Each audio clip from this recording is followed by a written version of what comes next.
Hello and welcome to Theorycraft. This week, it's just me, Ben, doing this video on his own. Yes, unfortunately, with the world that's being a little bit more crazy than usual at the moment, Jack's having to do his videos at home and I'm doing mine on my own. Due to everything at the moment, we can't really interact as usual, but hopefully we get some normality soon. This episode, I'm doing my episode based on Hulk. Yes, Hulk smash. Hulk smash.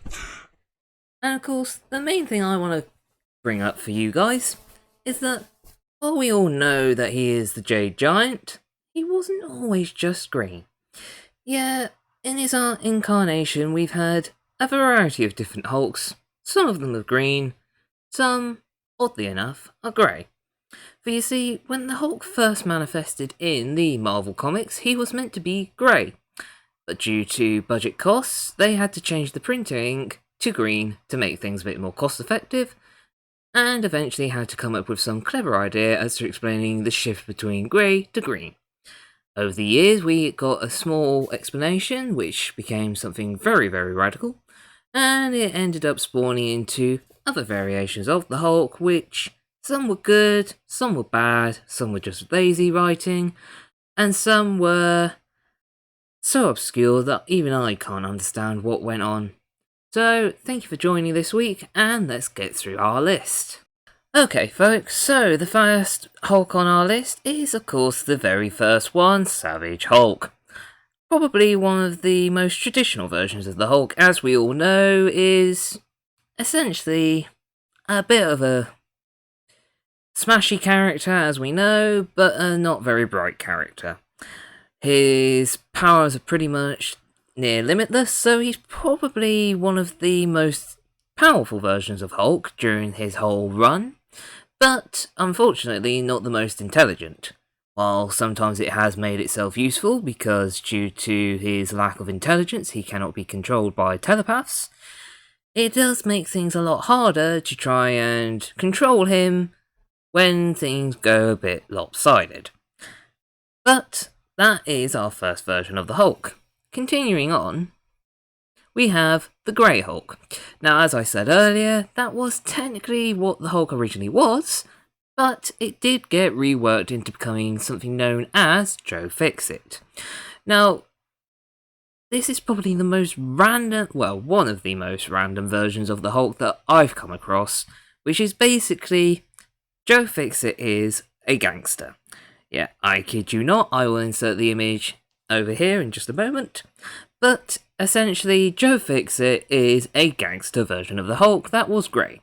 I don't understand why they had to go for a gangster, but it's the fact that the image I'm looking at the moment, and I'll pop it up in just a second as well, is a grey version of the Hulk in a pinstripe Italian suit with two Tommy guns firing at somebody. I have no idea. How the hell that even came about, I have no clue.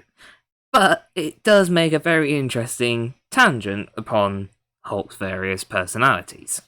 And so, as we keep going through, we have Gravage Hulk. Now, I don't know if this is actually the technical name, this is just going by the list that I have here on Comic Vine, a very useful website.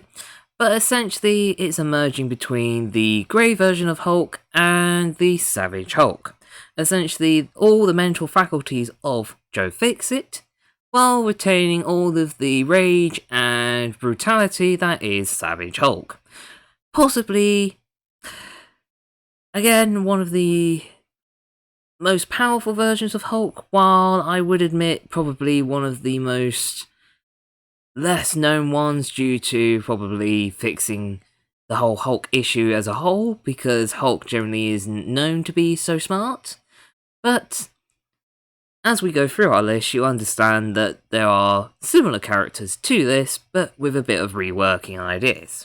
Okay folks, so our next version of the Hulk is probably the weakest version of the Hulk. And you're probably thinking, how is this version weak? It is known as Professor Hulk, which essentially is what we saw as a sort of nod in Avengers Endgame, where Banner managed to merge his intelligence with the physical form of the Hulk. Now, while it would make sense that the more intelligent you are, but stronger you are, the more likely you are to be a powerhouse weapon of sorts. Unfortunately, in the comic version at least, whether or not they would use it in the MCU, who knows? But essentially, with the comic version, it's a bit of a flip side on how his powers work. That the angrier he gets, the weaker he gets. He somehow then turns back into Banner if he ends up too angry, but Banner ends up with the mindset of Savage Hulk. So essentially, it flips it in complete reverse, and it's probably the most bizarre yet intriguing ideas I think Marvel ever had, but didn't seem to last very long. Okay, folks, so we're going a bit on a tangent now when it comes to the way that Hulk works. So essentially, due to Banner's traumatic childhood and abusive father, he has a split personality disorder, which explains why there are so many variations of the Hulk due to Banner essentially putting towards various reasons for his rage to manifest into these ideas that become Hulks. One such very unique and very, very rarely seen version is called the Guilt. This is meant to represent Banner's regret. It's a very unique version in that, in my opinion, it almost looks like a hulked out version of Predator from the films Predator vs. Alien. It's a very intriguing look and a very rare thing that we see.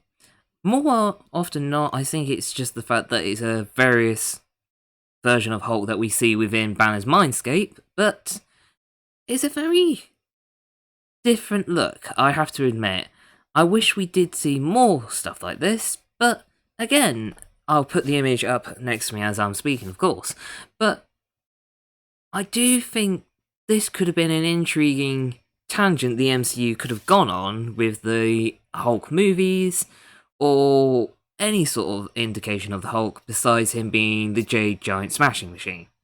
Okay, folks, so we're continuing on, obviously, and so I'm going to bring up, obviously, the most powerful version that has been in the comics so far is Worldbreaker Hulk. Now, for those of you who do not know what this is essentially a continuation from the story World War Hulk.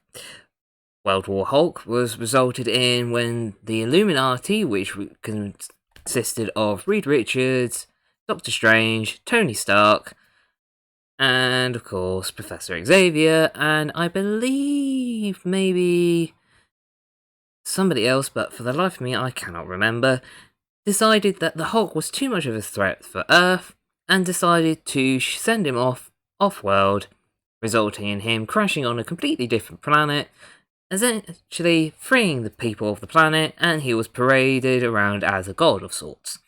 In the end of that ended up creating World War Hulk, and then it came up with Worldbreaker Hulk when his ship was detonated by people of Earth, killing everyone on the planet besides Hulk because Hulk can survive pretty much everything. This ended up pissing him off so much that when he returned to Earth, the second he set foot on the planet, there was an earthquake the other side of the planet. That has been definitively the most powerful version of the Hulk thus far.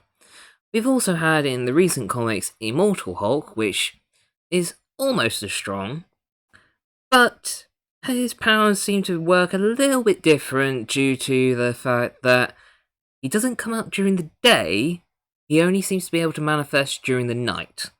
I don't know why they've done this, it's an interesting idea, don't get me wrong, but it's a very odd tangent. But that is the way the Hulk has been throughout the comics. He's always had a variety of different means and reasons of manifesting. Okay, folks, so this is the last version that I know off the top of my head. Whether you guys know anything more, you can more than happy write down in the comments below. It'd be interesting to see what you guys know. But for me, this is probably the weirdest idea with the Hulk as a whole. So, as we all know, when the Hulk gets angry, the angrier he gets, the stronger he gets. That's the general gist. But there's also a weird one where if the Hulk is sad, and I mean deeply depressed and sad, he becomes something called Cluh. For some bizarre reason, and I still don't have much of an idea as to how it works, and I'll have to probably do deep research at a later point, but essentially, when the Hulk hulks out due to depression or sadness or anything along those lines, he ends up becoming a very obscure and very weird version of the Hulk. I shall leave an image up here somewhere, but it's a very, very random and a very, very rare thing that they seem to use in the comics anymore. I don't know if they've used it in a very long time, but I know it has been used before. And it's just a very, very bizarre thing to come across. But the thing that I want to talk about now is what would work technically within the MCU, because so far we've only seen the Savage version of the Hulk, in a sense, and then I don't technically call it, but a lot of people do, it's technically the Professor Hulk that we met in Endgame. I personally don't really like the idea because it was just god awful, and it just ruined the way that Hulk could have been useful for the next movie.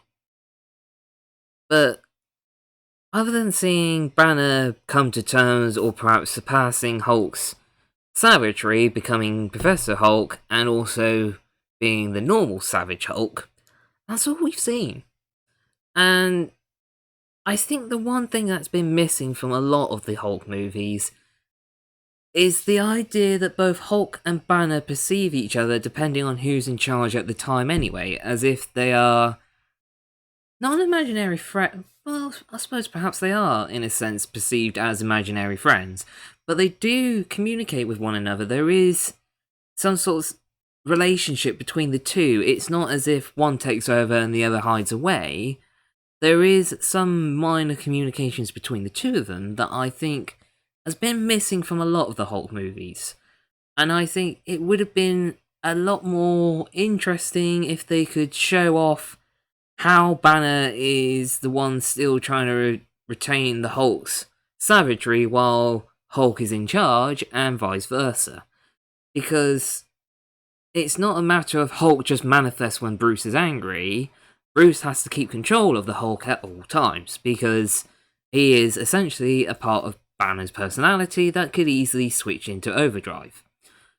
But there are other versions of the Hulk as well that aren't Banner due to either people wanting to be the Hulk, such as Red Hulk, which is General Ross, but you've also got Weapon H, which I really wanted to try and pick some people's brains on how it actually works. Because the way, obviously, Hulk works is that his muscle mass increases with the rage, which just makes sense because muscles can shrink and grow depending on whether you exercise, da da da da da. But obviously, your skeletal structure has to, if you were the Hulk, has to grow with it to actually make it work, otherwise you end up with a very floppy version of the Hulk. But with Weapon H, it's a kind of merging between Wolverine's adamantium skeleton and claws, and then the Hulk's raw strength, muscle mass, and savagery. And while I do love the idea, the size of the claws for Weapon H are huge! And so, when you take into the fact that the average man is probably 6 foot, give or take, Hulk is generally twice the size, maybe 3 times Banner's average height. So the same would be for the person that is Weapon H. I can never remember what he's called, but the thing is, it's like the size of the claws. How do they shrink down? I never understood how that worked. And I do hope we get to see a version of that within the MCU as a future version of a Hulk villain or maybe a Wolverine villain when they bring in the mutants. But I am intrigued as to how it could or would work. But this has been it for my episode this week, folks. I do understand it's a lot of blah-de-blahness as usual. This is me. I mean, I like to rant. But at the moment, this is all we can do for videos. So if you got any future ideas, if you got anything you want us to do, drop us a comment in our box down below, or even give us a message on our Facebook and Instagram page, which is in the bio above. Again, this has been a very odd episode with just me being here, but we can't do much at the moment. So I hope you enjoy this week's episode, and we'll hopefully get some more content out to you soon.